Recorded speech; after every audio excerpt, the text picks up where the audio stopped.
Bonjour Eric, vous êtes directeur général de DNCA depuis plus de 9 ans maintenant, une société que Viplus apprécie particulièrement. Est-ce que vous pourriez nous expliquer en 2 mots comment vous avez fait pendant ces 23 années pour toujours vous adapter au marché, en passant du value à la globale macro, de la France à l'international? On a l'impression que vous êtes toujours sur les bons coups et c'est dû à vos qualités sportives. Alors, bon, déjà, moi, je ne suis pas chez DNCA depuis 23 ans, donc tout le mérite ne me revient pas.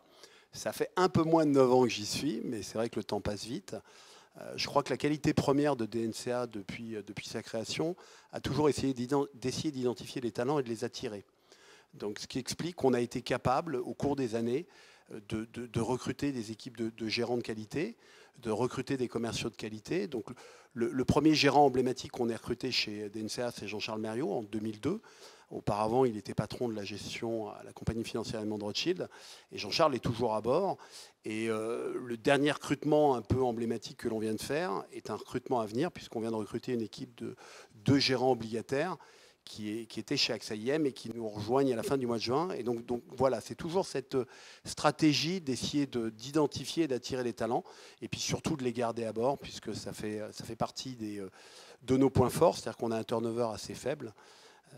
Voilà, donc c'est vraiment identifier et attirer les talents. Au-delà de cette capacité d'adaptation, Eric, malgré tout, vous avez un fonds qui, historiquement, s'est inscrit dans les allocations d'actifs durablement de nos partenaires. Est-ce qu'on peut parler de Rose?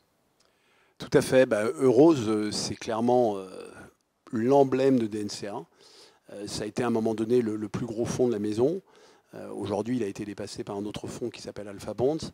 Mais la bonne nouvelle, c'est que depuis le début de l'année, Eurose fait à nouveau partie des fonds les plus souscrits par nos partenaires CGP. Il y a eu des périodes fastes en termes de performance. Ça avait été un peu plus dur au cours des années 2020-2021. Peut-être un peu trop de value?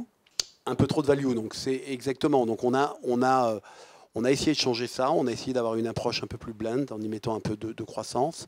On a étoffé l'équipe obligataire, puisqu'il y a eu l'arrivée de Nolwenn qui a rejoint l'équipe et qui a permis d'apporter un surplus de compétences. Et donc on a quelque part su tirer profit un peu de nos erreurs passées. Et ce qui fait qu'aujourd'hui, c'est vrai qu'on a un fonds qui est à nouveau très performant, qui est régulier en termes de performance, donc ça c'est une bonne nouvelle. Le patron de l'équipe est toujours Jean-Charles Merriot, donc ce qui fait que d'un côté vous avez une stabilité de l'équipe, vous avez de nouvelles personnes qui ont rejoint l'équipe, et donc une approche, un processus d'investissement qui a été légèrement adapté pour justement être un peu moins value et pouvoir y mettre un peu de valeur de croissance. Donc, à la fois quelque chose de très pérenne, mais qui, comme le reste, a su s'adapter. Tout à fait. Aujourd'hui, quelles sont vos positions par rapport à cette finance durable? Alors, on a pris un pari assez tôt, comme vous l'indiquiez, puisque en 2018, on a recruté donc la responsable de l'équipe, qui était une ancienne de Sycomore, qui était également passée chez Mirova, qui avait passé une année sabbatique donc en Australie. Donc, on a pu la récupérer à sa descente de l'avion. Mais en 2018, c'était quand même un pari important. Pourquoi? Parce qu'une approche ISR suppose d'avoir des contraintes en matière de sélection de titres. Et c'est vrai qu'au début, quand on a eu les discussions avec nos gérants, tout le monde n'était pas 100% convaincu de cette stratégie. Aujourd'hui, on a 8 personnes qui est dédiée à cette stratégie ISR. On a l'ensemble des gérants qui sont embarqués. On a 4 de nos fonds qui sont article 9, ce qui est relativement peu par rapport à un certain nombre de nos concurrents. Pourquoi? Parce que nous, on a plutôt pris le parti d'être relativement prudent. À partir du moment où on fait de l'ISR, on fait du vrai et bel ISR. Ce n'est pas du greenwashing.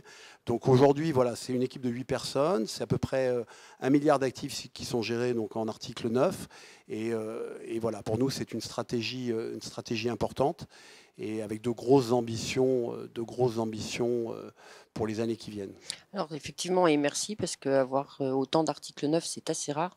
Et pour nous, assureurs, ça nous permet d'avoir un univers d'investissement qui reste digne de ce nom pour nos partenaires CGP. Eric, est-ce qu'on peut finir sur une petite note sportive? Je crois que vous accompagnez des choses importantes dans les mois à venir. Est-ce que vous pouvez nous en dire 2 mots? Oui, alors dans le cadre des Jeux Olympiques, puisqu'en plus on a un actionnaire qui est Natixis et le groupe BPCE. Le groupe BPCE est un des plus gros sponsors des Jeux Olympiques de 2024. Donc on nous a présenté un certain nombre de sportifs de différentes disciplines. vous savez que j'ai une passion pour les sports de combat, donc Anne a eu beau tenter d'aller vers la natation, la gymnastique, je l'ai ramené vers d'autres sports, et donc on a pris la décision de sponsoriser 2 judokas, un jeune homme et une jeune femme. Les deux ont la particularité de mener en parallèle de leur carrière sportive des études, ce qui n'est pas évident, parce que le judo est un Bien sport sûr. qui est éminemment exigeant, ils s'entraînent plus de 20 heures par semaine. On les accompagne quel que soit le résultat d'ailleurs, puisque on sait que la pression des Jeux Olympiques va être suffisamment importante. La bonne nouvelle, c'est que notre judokate a fait 5e au championnat du monde à Doha. Donc Bravo. c'était vraiment une super nouvelle. Et notre jeune judoka qui s'appelle Romain vient de gagner un grand prix en Autriche. Donc voilà, donc on est ravis de les accompagner, et on attend impatiemment ces Jeux Olympiques en 2024, en espérant d'ailleurs que la France soit prête à accueillir ce bel événement. Voilà. Écoutez, en tout cas, sur Paris, Dieu sait qu'il y a des chantiers pour essayer d'être à la hauteur. Ah oui, ça j'avoue. Bon, J'avoue que c'est pas donc évident. tout ira bien, tout ira bien. Et puis, pour nos partenaires CGP, ça veut dire qu'il y a des places offertes par DNCA pour la cérémonie d'ouverture, celle de clôture. Et quand on a vu les tarifs, on est ravis que vous nous invitiez. Merci Voilà. beaucoup, Eric. Merci Anne-France de cette conclusion. J'aimerais pouvoir vous dire oui, mais bon, on aura peut-être quelques places, mais ça sera quand même en nombre relativement modeste. Mais merci en tout cas d'avoir posé la question. Merci, Eric. Merci.